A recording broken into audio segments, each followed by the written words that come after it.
Virgin Award for Best New IP. Fight Night.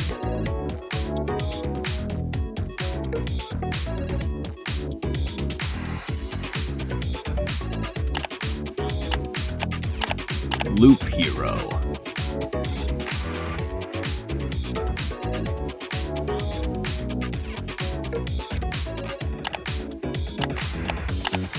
It Takes Two.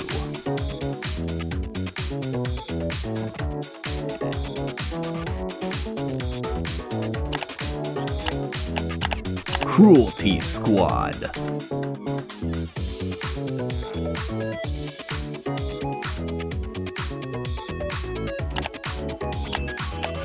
Inscription.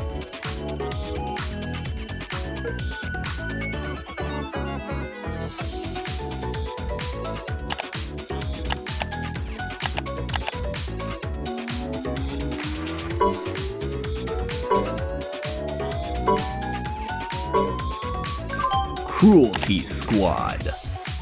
If the immersive sim genre were in a coma, this is what the dream would look like. A disgustingly beautiful corporate hellscape of Funko Pop collectors, stock trading on organs and fish, and swinging around on your organs like Spider-Man the schizophrenic fever dream. Fee loves immersive sims, and Cruelty Squad gives the player more than enough agency to play the game their way. It also lacks that AAA safety that prevents players from doing what they want. You can grapple onto the map geometry itself and kill targets from there. Cruelty Squad won't stop you. The satirical, hyper-capitalist themes gave the community more than enough material to work with when it came to memes, along with the in-game timer encouraging replaying missions, with newly found weapons and sharing strategies and runs of players to compete for the fastest times. There are plenty of secrets to be found if you deign to explore the game's familiar yet completely alien world. You might stumble upon some weird Satanist basement, find a secret entrance to a brand new level, or new leg implants that'll let you reach the skies.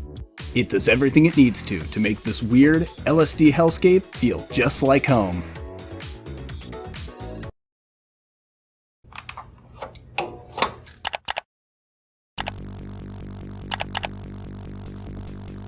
Scrappy-Doo Award for Worst Character.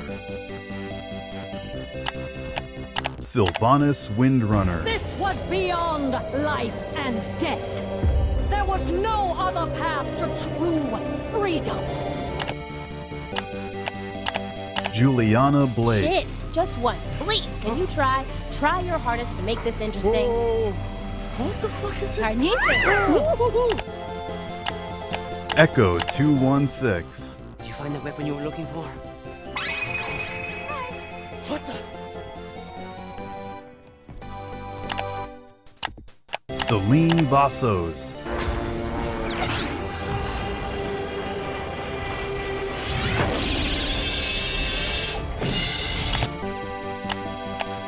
Alex Chen. You think, Mac? Oh, good. Because I thought you were fucking my girl.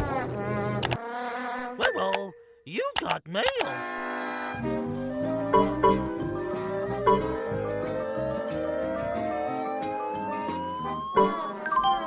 Sylvanas Windrunner. Unfortunately, you can't just give a snapshot of someone's story and complain about that one segment. You need a full recap or else it just won't make sense. So go watch 2018's show because I don't have the fucking time. Gutting Sylvanas' character, taking out the soul and sending her to hell, could just be called method acting given her backstory. Blizzard's just retreading old ground the last few years of whatever they've been trying to do. Somehow they've taken a previously beloved character and changed everything about who she is about a half dozen times in only a few years. First she's thankful for the Horde, then she's committing war crimes behind their back, then she's proudly leading the faction before literally betraying them for Satan himself. Now guess what? She's good again. This was all part of her master plan that she's been conspiring on for 20 years without any hint whatsoever, and definitely wasn't made up to cause shock value. And now, like every Gen Z white girl on Twitter, she wasn't evil this whole time. It was just a bad case of dissociative soul disorder. Look, I won't dwell on this for too long this time. We know how much of a dumpster fire Blizzard is. A few weeks ago, even the devs started shifting the blame on her, trying to claim the entire last decade of her character being thrown out the window as a result of Afrasibi. The fucking writers at Blizzard are ashamed. That should tell you everything you need to know.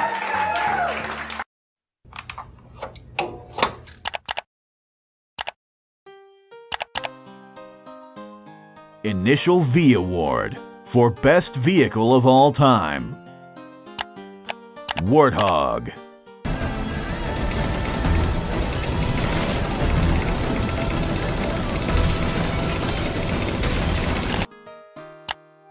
Yoshi.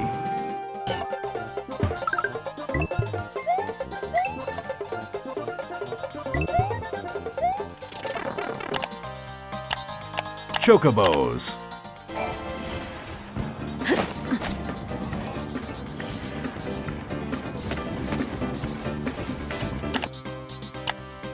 Metal Gear Rex.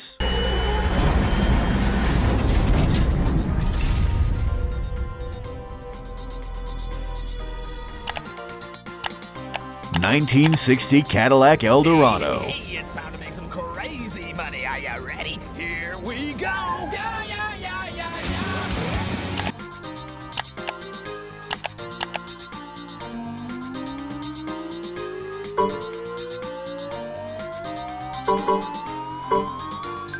Yoshi.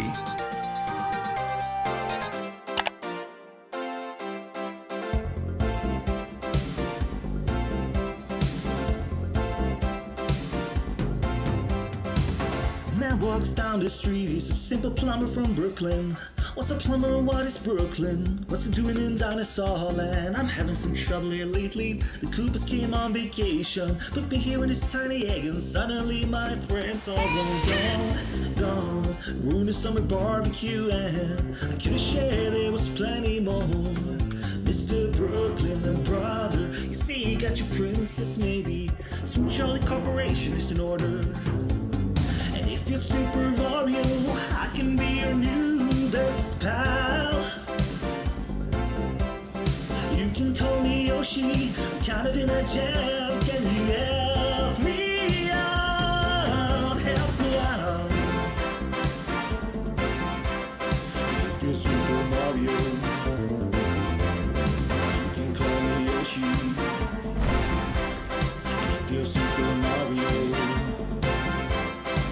can call me Yoshi. If you're Super Mario, you can be Luigi.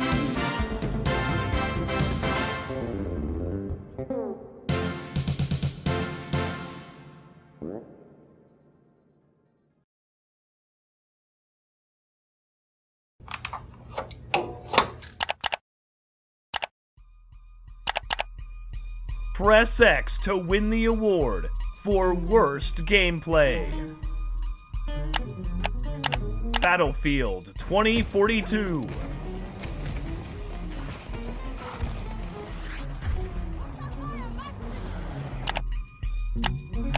Back for Blood.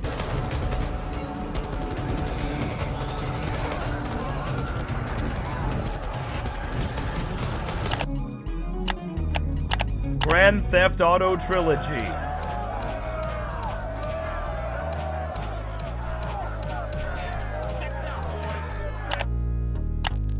Life is Strange, True Colors. Burning Blade. 1 damage. And you're on fire for the next 2 turns. Balan Wonderworld.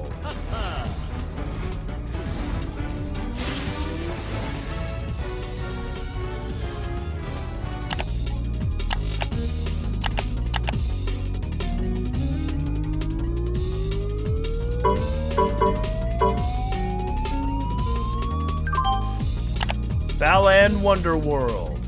Developed by the legendary Yuji Naka, Balan Wonderworld is packed to the gills with hidden features, like a special difficulty if you're playing too well, and bonus trophies for defeating bosses with an unexpected costume. But who cares? If Yuji Naka is legendary, then I'm fucking Bigfoot. because some of these oversights are basic and inexcusable. Let's get the obvious out of the way. The issue of jumping is but one problem, and they clearly assumed enough people would play multiplayer to have one poor soul be a dedicated jump slave. The real issue is the level design and the practicality of the disgustingly situational costumes. Why have a dragon costume that can't even shoot fireballs very far, followed by a robot costume that shoots lasers a huge distance like one chapter later? These are some of the easiest design issues to reason out during the brainstorming phase of your game, but they must have been brain dead during that time.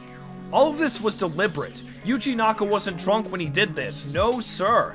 He proudly walked in with a checklist and it said 3,700 costumes, but one button does everything, and get all that Sonic nostalgia out of your head because we're only moving at the speed of a real hedgehog now. Clearly, we just don't understand his master plan.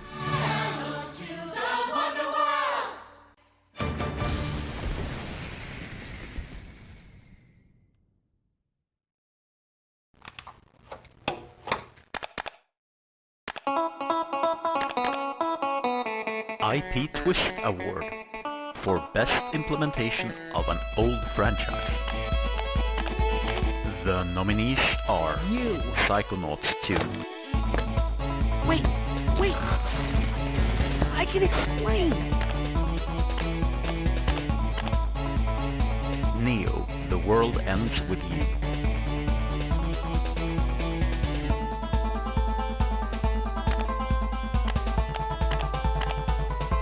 Resident Evil Village,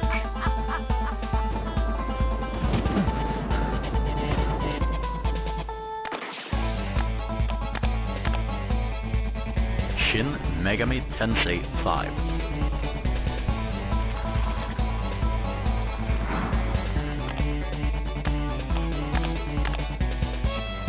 Metroid Dread,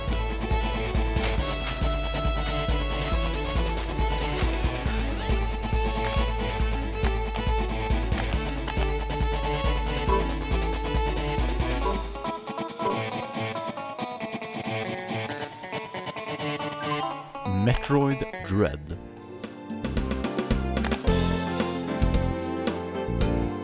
The weirdest thing about Dread winning this isn't the twist itself, so much as the untwist. You gotta consider that the last things before this were Other M, Federation Force, and a Wii U minigame. Samus Returns was overshadowed by AM2R, so much that we crowned AM2R the best fan game of all times, and despite a mostly solid setup, reception for Samus Returns was still a bit mixed due to the new aspects being a bit awkwardly handled. Dread rectifies pretty much all of that. Instead of trying to force the game to adhere to minimal controls, Dread spreads your abilities across pretty much every button and stick as efficiently and naturally as possible. It also knows that you have them, so both bosses and the world itself won't let you just spam missiles and bomb jumps to call it a day. We mentioned during voting that it added new things and improved some old ones, but until you play it yourself, you won't grasp the bullshit Dread will make you do just to get an extra 2 fucking missiles. When it comes to enemies, it is surprising that the only real returnees are Kraid and the X-Parasites. The ME are also surprisingly more clever than SAX, despite serving a similar purpose. Look, there's not really a whole lot I can go over here. The IP twist was going back to the format they went back to in Samus Returns. Tune in next year when Metroid Prime 4 wins IP Twist Award by virtue of existing.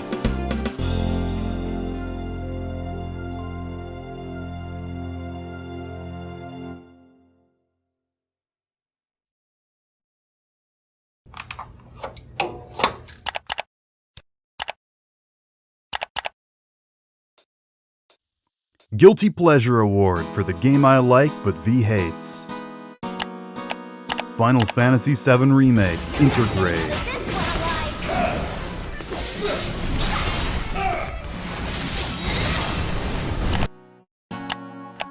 Five Nights at Freddy's, Security Breach.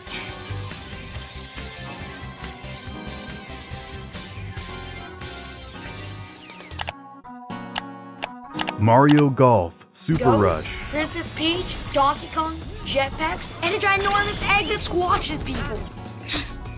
Games changed that. Omori.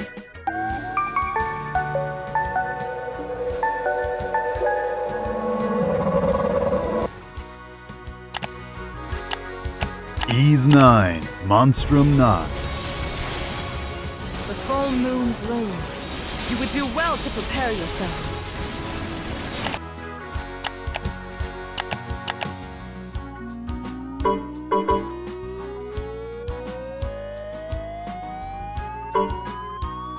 Omori.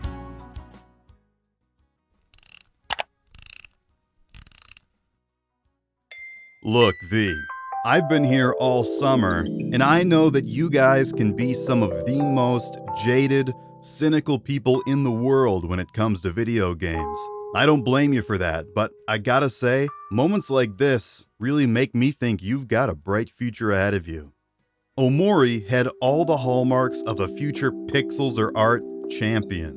The oh-so-quirky trailer from its Kickstarter campaign mixed crayon drawings, kooky music, and RPG Maker in a way that didn't so much say this is inspired by Yume Nikki and Earthbound as shout it for the world to hear. Its director, Omocat, had never worked on a game before, and after raking in over $200,000, the project basically went radio silent for 6 years, leaving backers waiting for something to happen. Even when it re-emerged in late 2020, it did so into a world drowning in indie games that all claimed to deal with heavy topics like depression and anxiety. By all rights, V should have torn this game to shreds, but Omori did not succumb. It takes a lot of balls to admit you like anything on V, so seeing the reception Omori's enjoyed, hell, it even got some nominations for least worst this year, it's been heartening to say the least. So, here's to Omori, the game that proves sometimes, in spite of everything, it's going to be okay.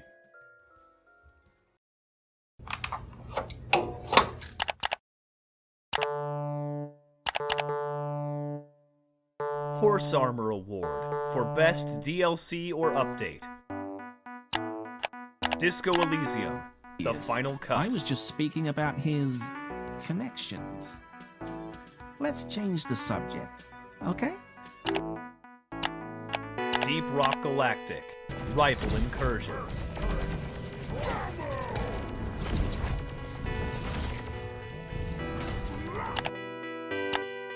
Nothing?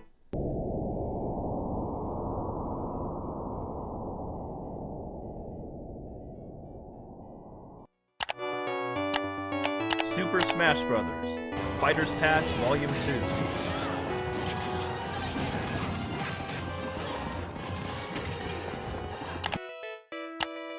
Final Fantasy XIV. Now or never. Endwalker.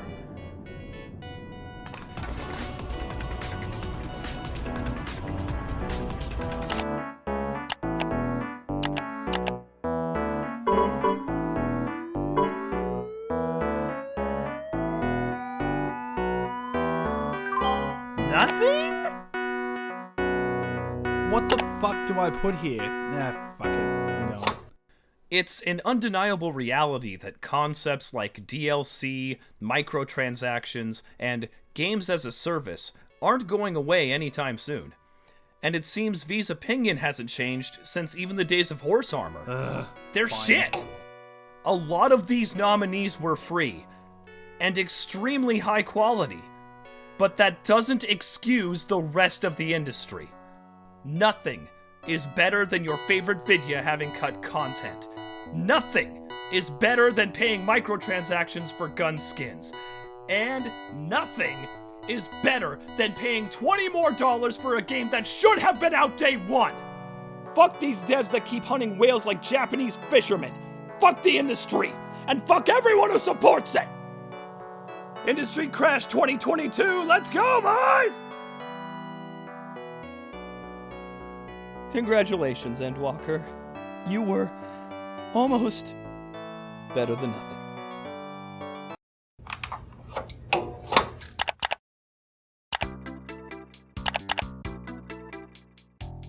VK Award for Best Food Item of All Time. The nominees are cake,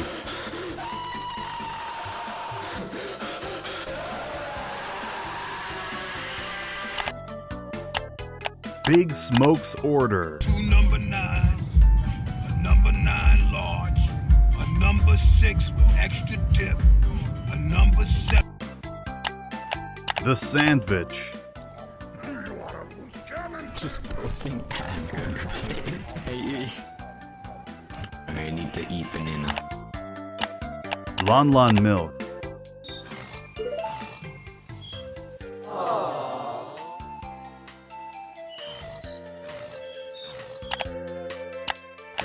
Estes Flask, What's in this? Tastes like orange and tangerine. Yeah, why? Some healthy junk too. Whoa, whoa, whoa, what are you doing? There's what? Problem, guys?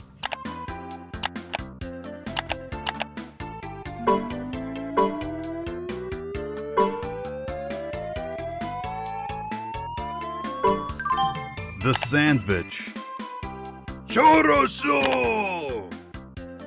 with 2 slices of bread made from whole grains, a leaf of iceberg lettuce, 2 slices of vine-ripened tomato, 3 slices of Swiss cheese, and meat of an unknown substance nailed together with an olive on top of a toothpick, we have formed the ultimate culinary pleasure of all time. The Sandwich heals you to max health upon consumption and 50% of your teammates' health when dropped on the ground. Just your teammates, however, the quote-unquote friendly conga line douchebags, can fuck off.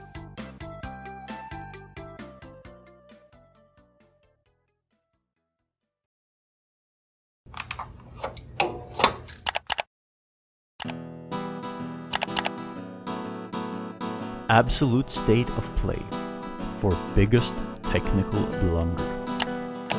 Grand Theft Auto Trilogy.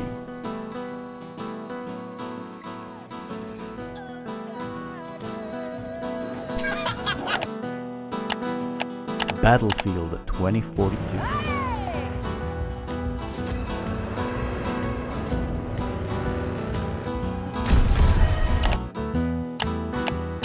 New World.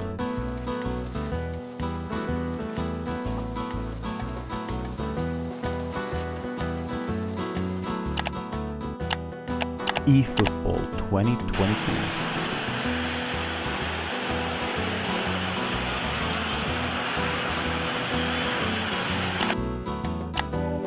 Balan Wonderworld.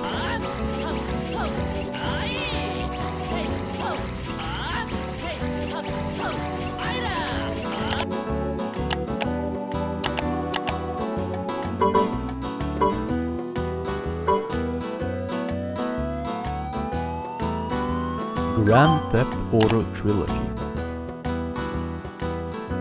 Did you think the point of a remaster was to get something in a better state?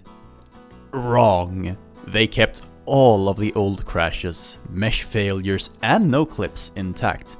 Plus, they took creative license and introduced plenty of spelling errors, clipping errors and more. Of course, it isn't really Rockstar you should be thanking, since, like so many other cheaply made remasters, GTA Trilogy Definitive Edition was given to a small studio which is mainly known for mobile ports of other big budget games. To give you a sense of scale, the VGAs have more than double the people working on this show, for zero salary by the way, than a small studio in Florida. But Grove Street Studios had a secret weapon up their sleeve, removing the human element entirely and using artificial intelligence to handle all managerial decisions. This was an amazing idea. Don't get me wrong, AI can do some work. There's some insane stuff going on in emulation when it comes to upscaling. The potential is there, but every leap in technology requires near countless failures. And unfortunately, it looks like we're starting to enter that era. Even an automated factory still requires humans for quality assurance, which is something Rockstar, and to an even greater extent Take-Two, seem to not understand.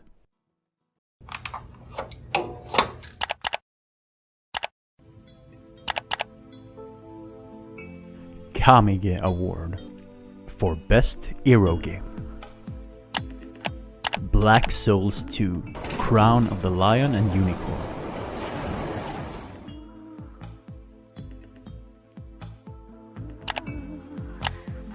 Koikatsu Sunshine. こら、立場をわきまえなさい。キスなんてダメよ。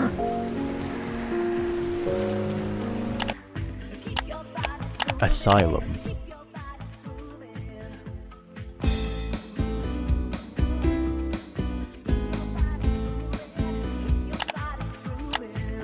Rand's Quest Magnum.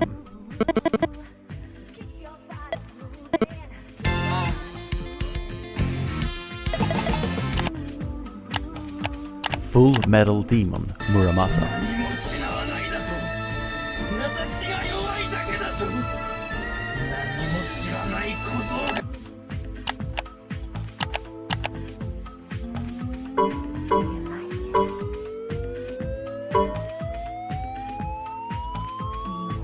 Rand's Quest Magnum. Another year, another Rand's game taking the crown. You guys just voted for this because of name recognition, didn't you? But I guess it's pretty easy to laugh at shit taste when you spend most of your time in general dedicated to this stuff. Rand's Quest suffers from forced grinding, dull dungeons, and monster taming that can only be described as a drag. Sure, I mean, you can only have sex with girls above level 35. Maybe that's what it takes to survive a stab from the hyper weapon. But then their level resets, forcing you to grind them up before they can grind up against you again. Sengoku Rants was famous for people coming for the porn and staying for the gameplay, but Quest has people staying for the characters. But even the worst Rants games are some of the better porn games. Rand's Quest has a fantastic cast of new and returning characters, and plenty of time to get introduced to them across hundreds of quests and thousands of events. Rance remains an immature brat desperate for sex, but is more irritable than ever with his new curse and the threat of turning gay if he doesn't have sex for too long. He's joined by the ever-pitiful failure of a ninja Kanami, the former psychopath redeemed by Dick Leah, the walking forehead Magic, and many more. Their interactions are what keep things fun, with plenty of the series' famous humor along the way, ensuring the only dull moments are every second you actually play the game.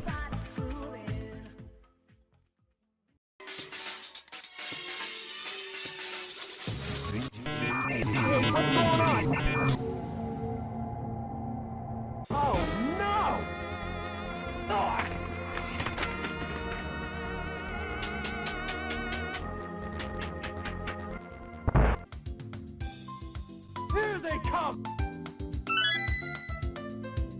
Okay!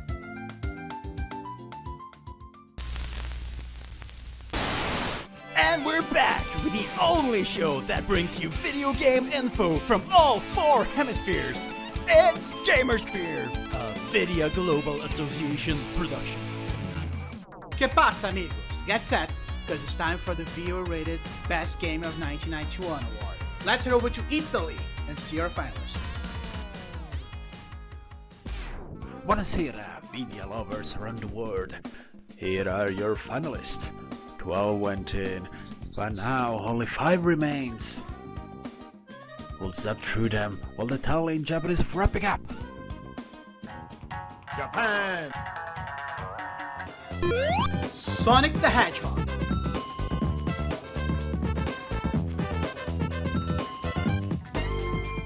Yoga! Street Fighter 2.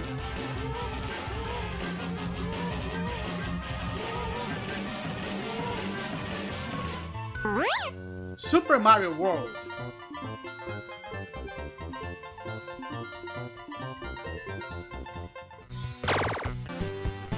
Super Castlevania 4.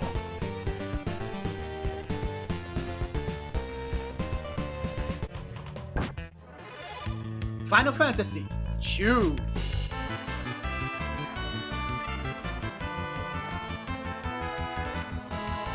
The numbers are in. Arigato for your votes. Here are the final scores.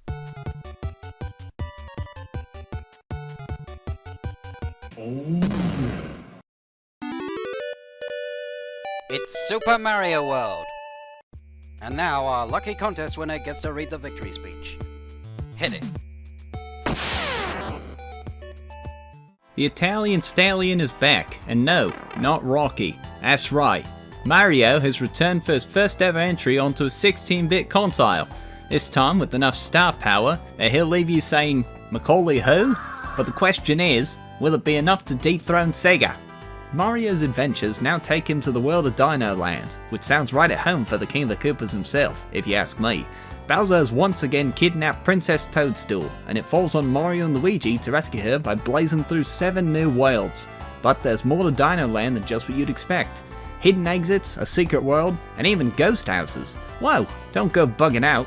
You got a lot of land to trek, and with your new trusty dinosaur companion Yoshi, the running reptilian rampage will only get more fun.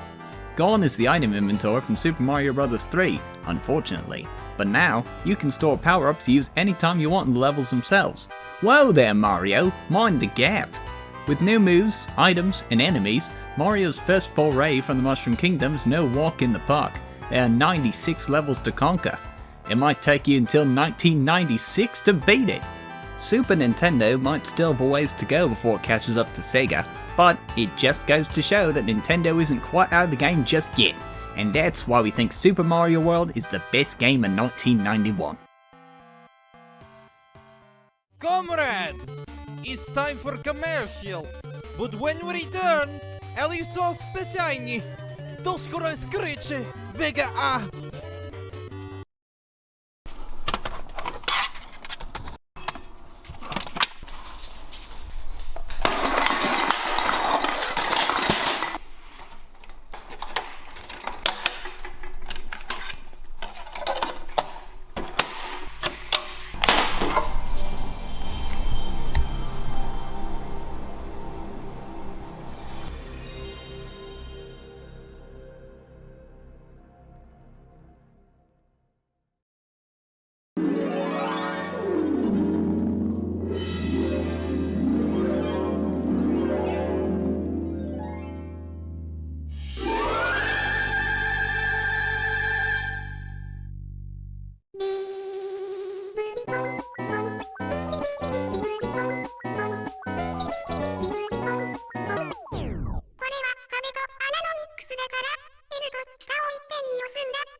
And the nominees are...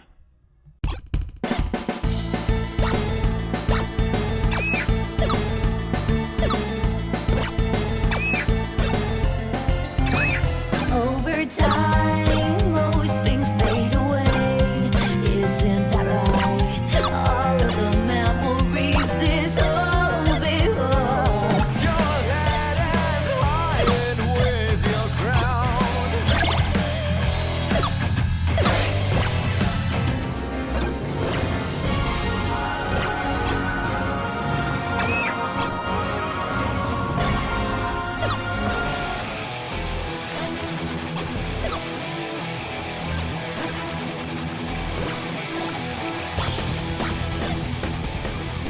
And the winner is...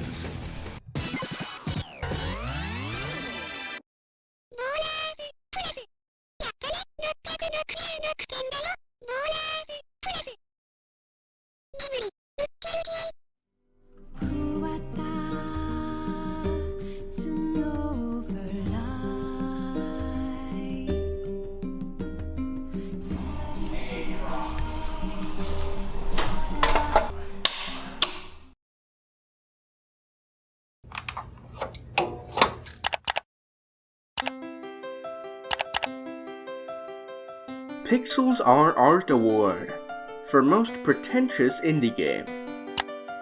Life is Strange, True Colors.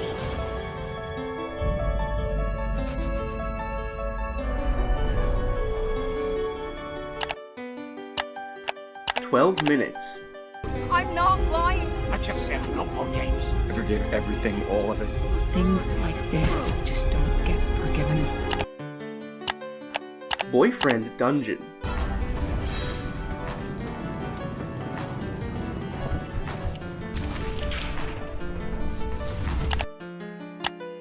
Omori.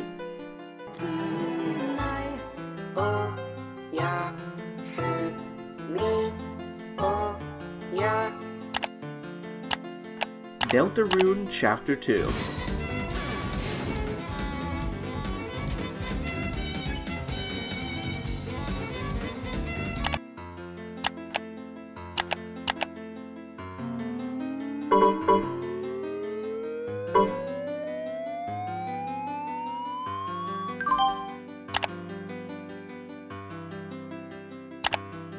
Hoy there, weary travellers!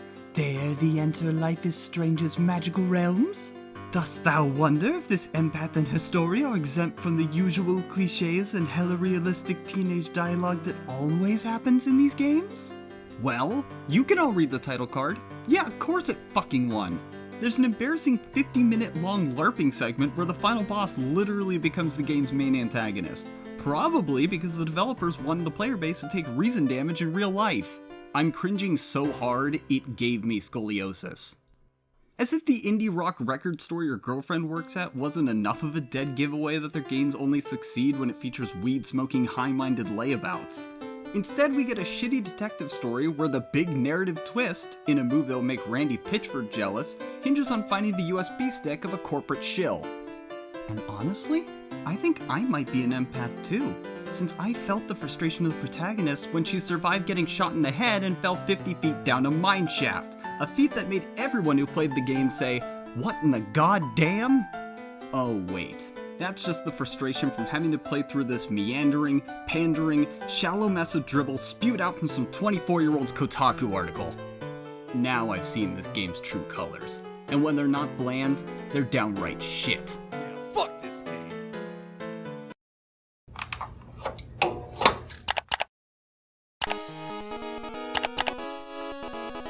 Name a more iconic duo award for most iconic duo of all time.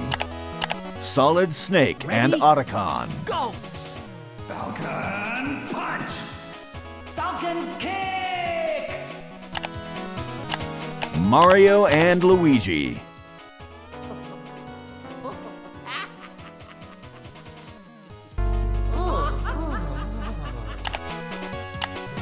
Dante and Virgil.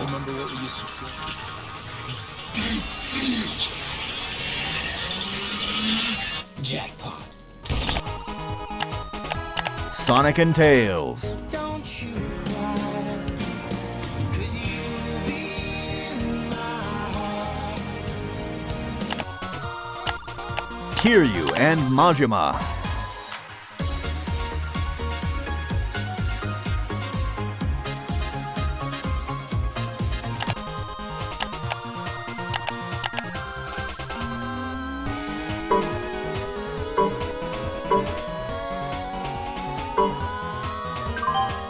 Mario and Luigi. Maybe it was our fuck up to say iconic instead of best. But regardless of how it was interpreted, it's not necessarily wrong from an objective point of view. These two have been around for coming up on 40 years now. There's a reason they're more recognizable than Mickey Mouse himself. There's not exactly a whole lot to the two in terms of character or story, but that blank slate lends itself to their accessibility.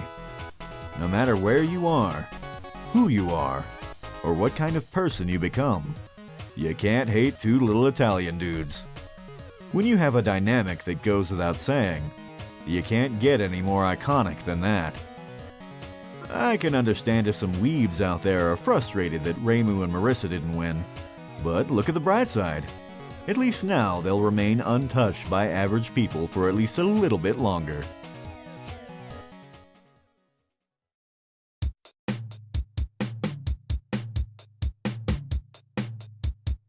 Aesthetics Award for Best Visual Aesthetics.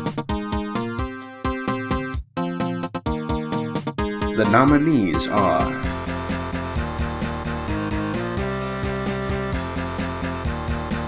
Inscription.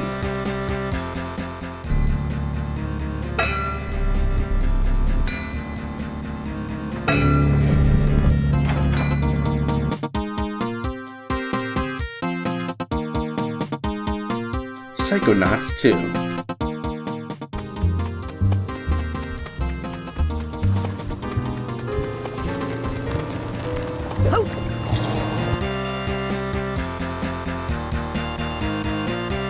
Guilty Gear Strive.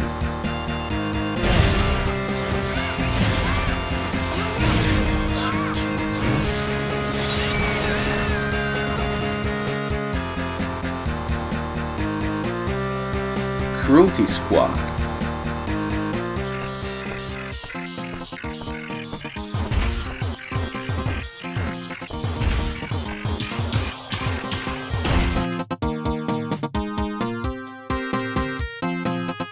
Resident Evil Village. Passing through the graveyard, menacing storm clouds loomed, and the air turned bitingly cold. The girl was shivering in her thin clothes.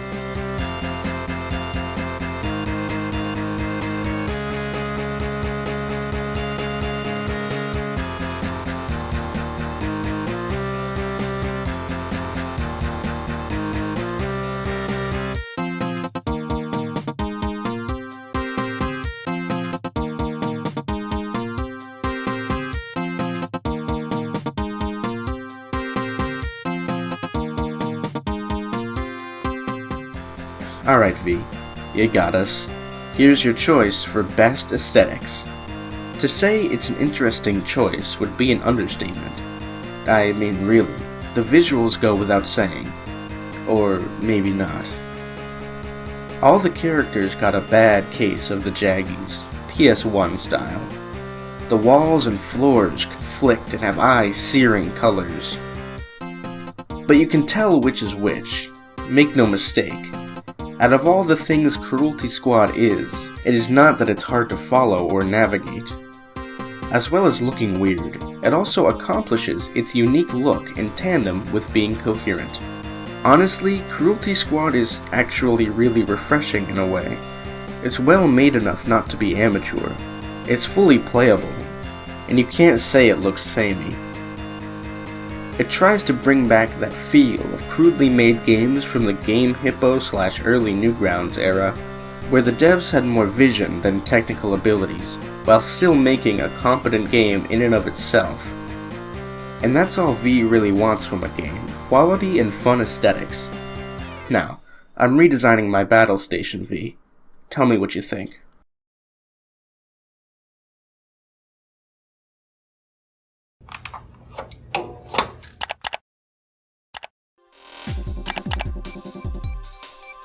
Plot and Backstory Award for Best Representation of Women.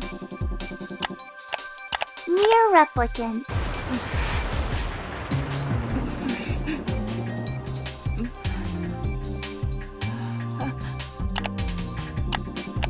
Resident Evil Village.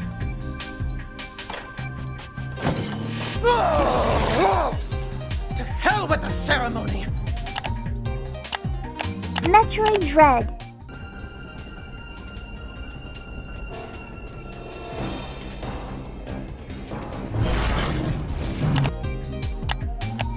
Guilty Gear Strive.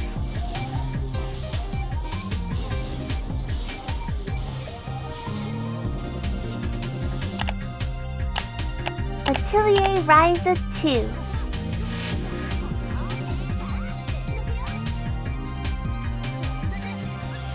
Oh, did you see that?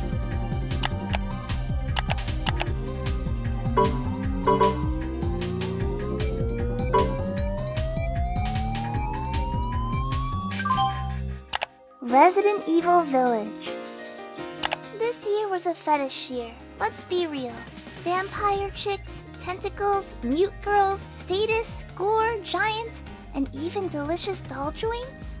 I haven't even played the fucking game, and I think I know the full plot from just the SFM videos alone. I think. A lot more sex than I expected. Let's take a moment to reflect on Village. From day one when it was revealed, we knew it was going to happen.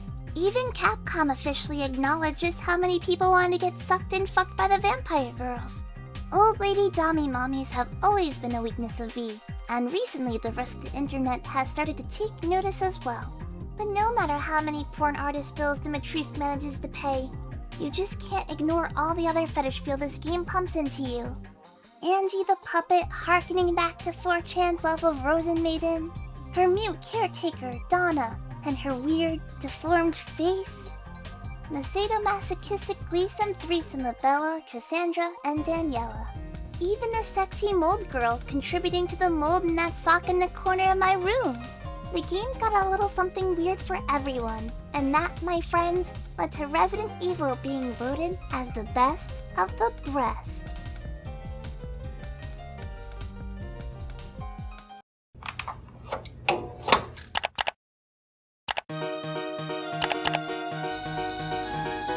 Billy Harrington Award for Best Representation of Men. Guilty Gear Strive. You already know every inch of me, do you not? Resident Evil Village. But I've got a rebellion. So stay out of my way.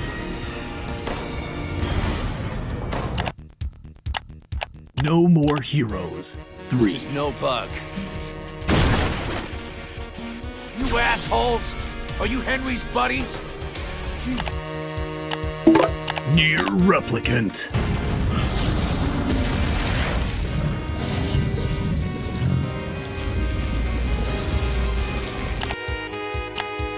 Rant's Quest Magnum.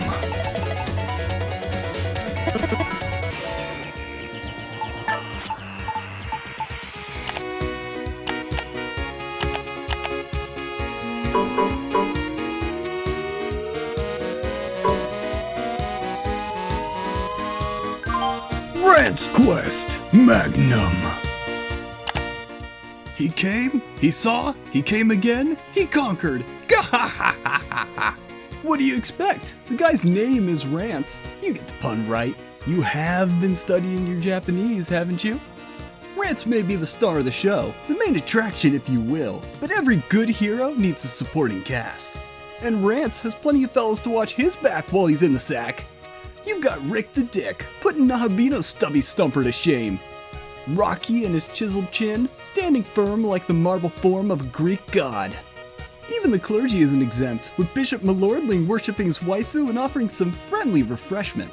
And we can't end without mentioning your own custom character, who can now pal around with your friendly neighborhood rapist. Alicesoft knows how to write characters. When you've been in the business as long as they have, you've got to. Rance games have moved beyond being one giant erogenous zone. Now it's become a testosterone zone, and we're here to have a gay old time. No homo, though.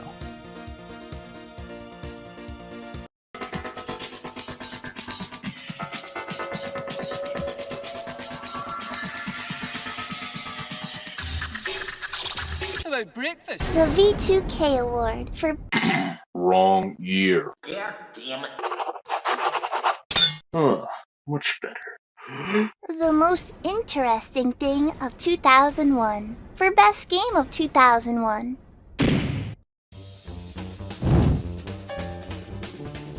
The nominees are Silent Hill 2.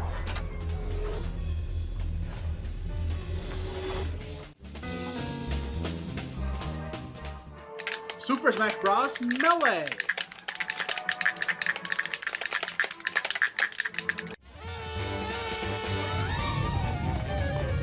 It's pain!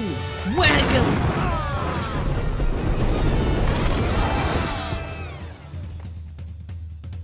Metal Gear Solid 2, Sons of Liberty. Snake! Been waiting long.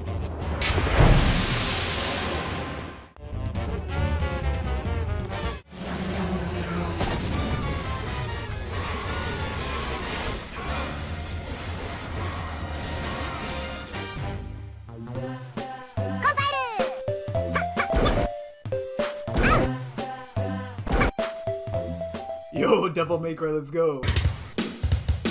Hurry up! You're the man now. Metal Gear Solid 2.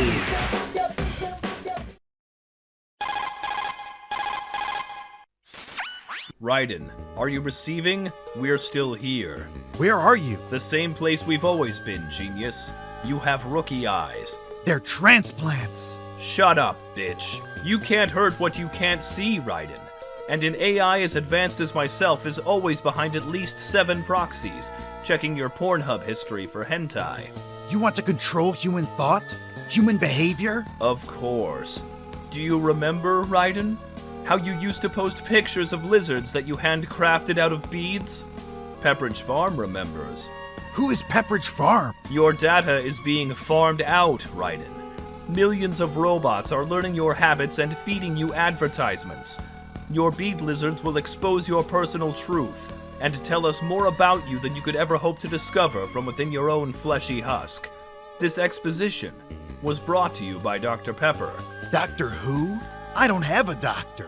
American healthcare is a sham. My last doctor charged me $5,000 to say that ibuprofen is good for when your arm has been violently ripped off of your torso. Sage advice. And you'll need it, Raiden, after I'm done with you. Now, gee whiz. I hope a tank doesn't totally come out of nowhere and own me.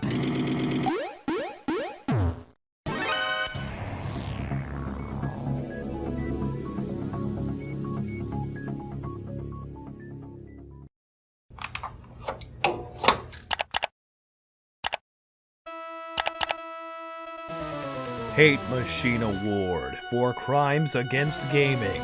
The nominees are Bobby Kotick and Activision Blizzard. Out of Victoria's Secret's catalog. Wait. Which catalog would you like them to step out of? Grand Theft Auto Trilogy.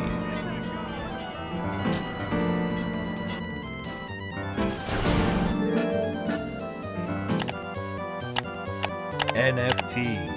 There's gotta be a way of turning pictures into profit. Hey! I just stepped into my best idea yet! China.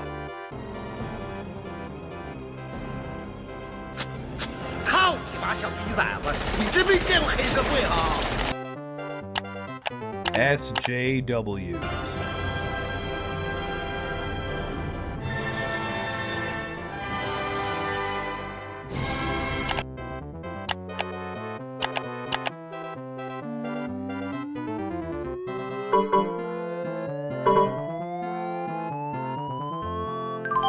NFTs.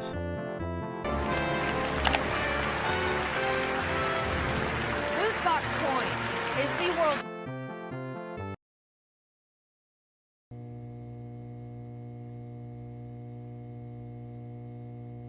The VGAs would like to apologize for this interruption to the broadcast to bring you this breaking news.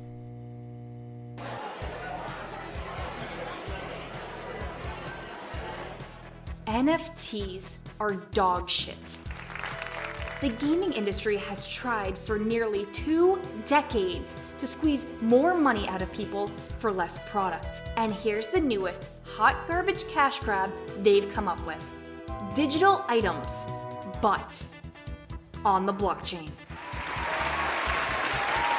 Do you enjoy market manipulation? You're already a victim of it, based on how long you've been waiting for that RX 570.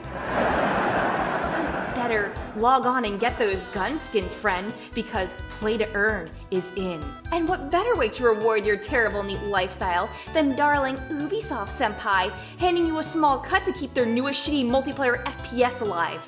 It's what you wanted, right? Because to large companies like Ubisoft, games are all about making money. And the people who play them for anything else just don't make sense. At least Konami was honest. They transitioned into gambling, and you'll never see any of your favorite franchises ever again. Ubisoft wants to hang around the party, but shit all over the walls. Games are about fun.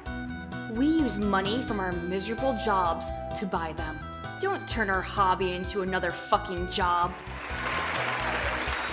Just Do your part and laugh at anyone who buys into this garbage. People are paying thousands for ugly monkey pictures.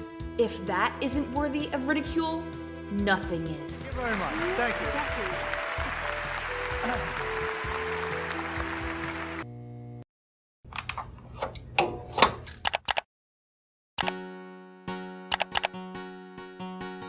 you. LAN Party Award for Best Multiplayer. Final Fantasy XIV Endwalker.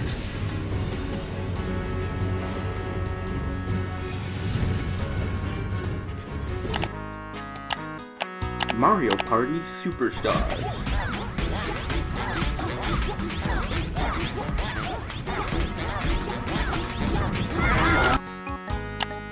It Takes Two. Bring it home!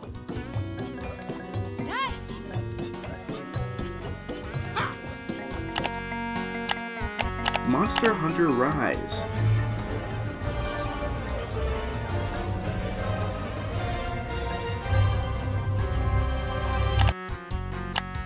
Guilty Gear Strive.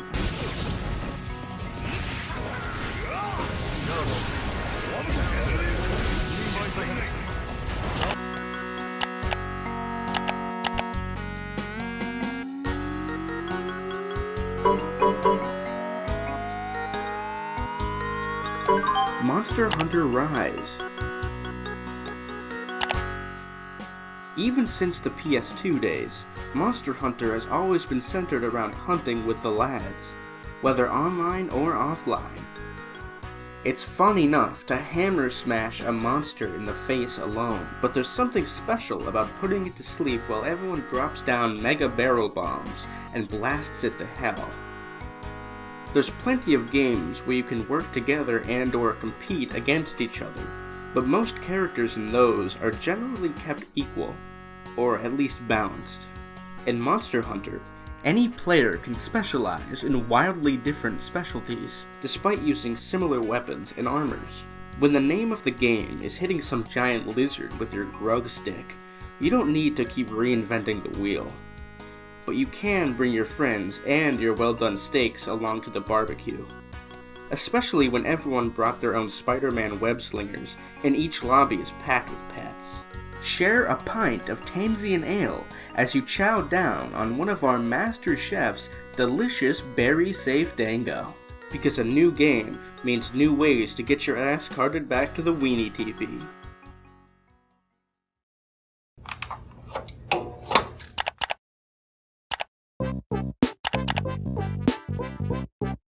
Diamond in the Rough Award for Best Game That Nobody Played.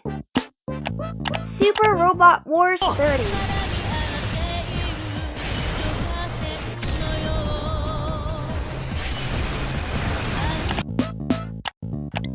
Record of Lotus War, Diglett and Wonder Labyrinth.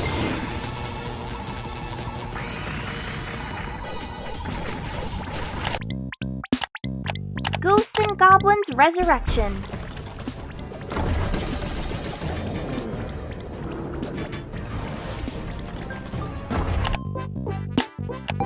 Blaster Master 03.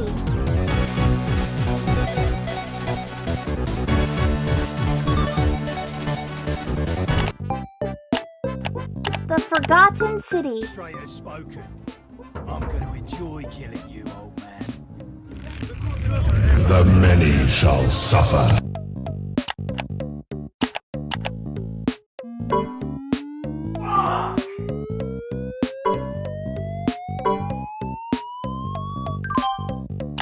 Ghosts and Goblins Resurrection. It's not a party without Artie, and Professor F is back to make sure you know it. While plenty of casuals may not know the series, gaming itself has been shaped by the series as far back as 1985. Even now, we still see games influenced by it. Some are pretty good, some not so much. And yet, Arthur is still king. Over 30 years of tearing apart ghouls, ghosts, goblins, and everything in between show that he's no slouch. And Resurrection is further proof of that.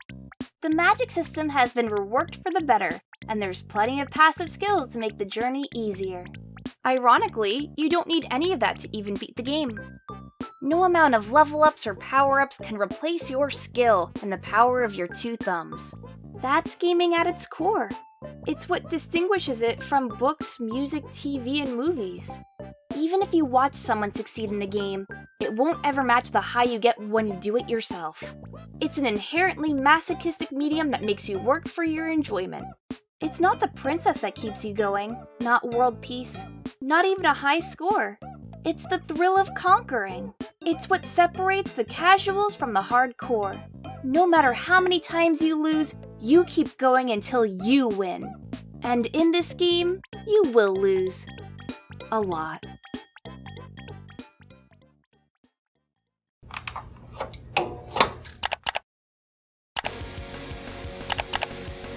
Dance in the Pale Moonlight Award for Best Boss Fight of All Time. Psycho Mantis. I can see into your mind. You like Castlevania, don't you? Senator Armstrong.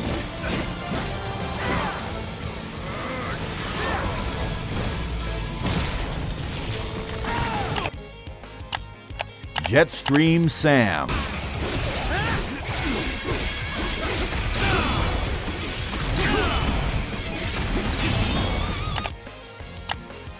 Virgil. Unfortunately, our souls are at odds, brother. I need more power. The Boss. There's only room for one boss and one stand.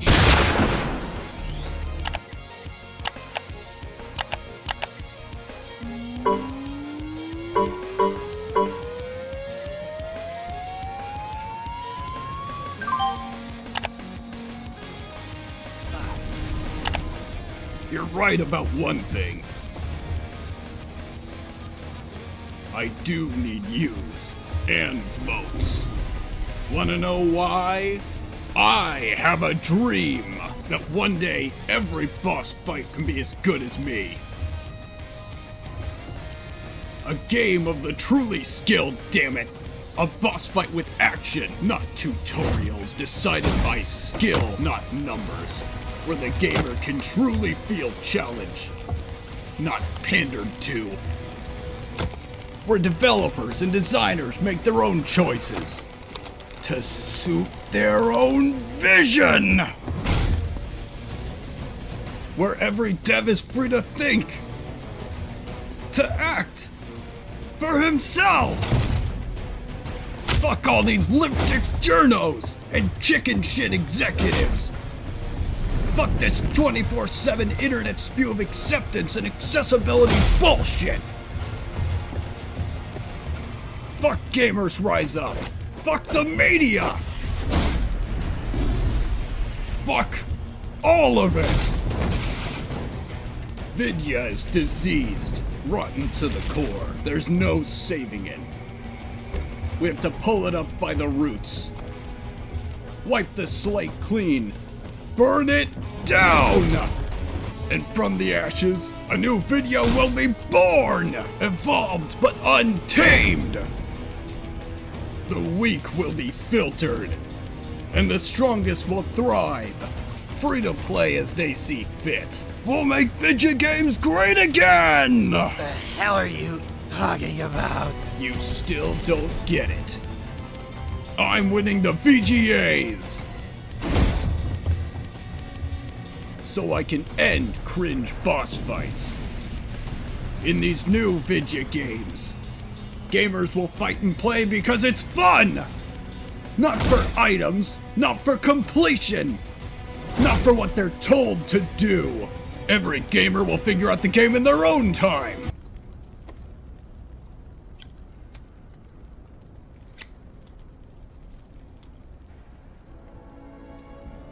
So, what do you think? How the hell did you win? Well, I don't write my own speeches.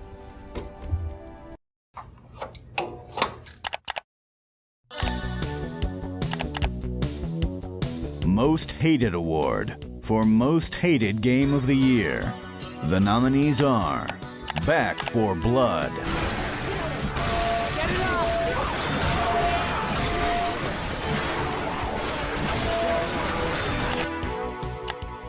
Battlefield 2042,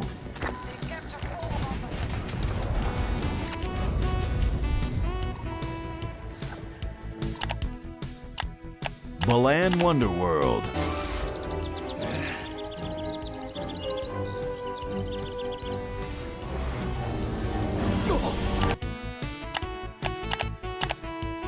Life is Strange, Do we have to fight it? True Colors, Why wouldn't we? Grand Theft Auto Trilogy, Hey, CJ! Baby, what's up, man?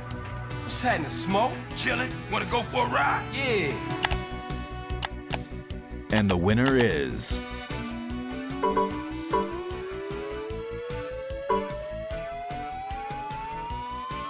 Grand Theft Auto Trilogy. All they had to do was remaster the damn game, CJ! Yet Take-Two and Rockstar just didn't want to. It has become a horrifying trend as of late for these big companies to take their perfectly fine games of yesteryear and fuck them up in completely new ways. A lazy remaster for some easy dosh is nothing new, but Take-Two managed to push things a step further by not only desecrating 3 beloved classics, but then removing the original unmolested versions from sale. Most hateable of all is the pure negligence given to their own cash cow. They'll point the spotlight at the latest GTA or Red Dead Redemption, boast about new features and horseballs, and then happily fork over handling of their revered classics to mobile devs. And goddamn does it show. Rockstar is well known for having sold enough shark cards to buy their own country, but where did that money go? Certainly not here, and certainly not to any of the mod teams that have lovingly preserved their games for literal decades. Instead of working directly with the people who knew it best, Take-Two farmed out the work to a dev team smaller than a kindergarten class. And they missed a memo from IBM in 1979 that said a fancy AI should never make management decisions. Weeks after that train wreck of a launch, they even flinched and handed out the original San Andreas for free, provided you just please download their proprietary launcher. Remember, friends, buy physical, hold on to your games, and never sell.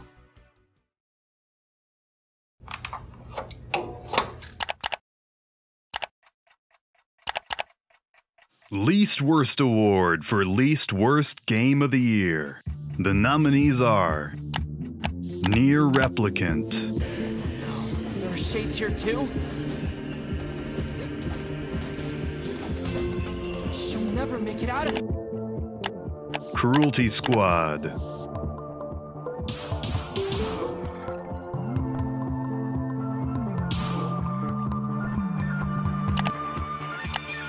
Metroid Dread,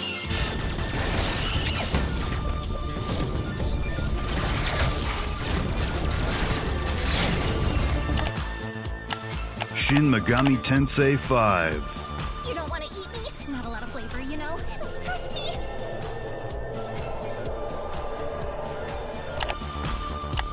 Resident Evil Village,